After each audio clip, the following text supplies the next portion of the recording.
মিথ্যে কথা যদি কই আমি বাদে সবার মাথায় যেন ঠাডা ভরে।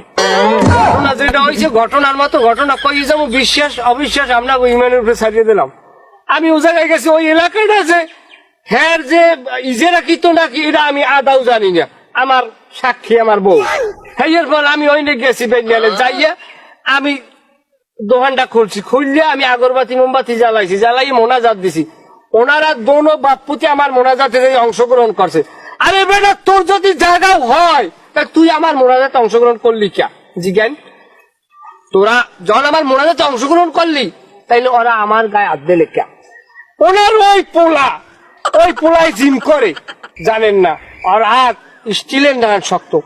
ওই পোলা বাবা দিয়ে আমার কান পাশাই লাথি মারছে, লগে লগে আমার পেন্দনের লঙ্গিটা খুললে গেছে। লঙ্গি খুললে যাবার পর আমি লঙ্গিটা উড়ে খেয়াল কোমরের দ্বারে গিডেছি, গিডানের পর এর মধ্যে দেই এই বুড়ো বলটায় আমার পিস্কুল যে কোমর পচাই ধাপ ধাপ ধাপ ধাপ মানে বাও পাই দিয়ে সাইড বেসটা সুপার মারছে আমারে। এই সুপার খাইয়ে আমি দেই কোনো দিক হইতেই না। ঠিক কমু আমার মায়ের দেখে ওই বাজারে কান্দে নাই এমন কোনো মানুষ নেই যে পাশা যার চোখ পানি নেই সেও চোখের পানি ধরে রাখতে পারে, বলাই বাইরে গেছে বুঝছেন।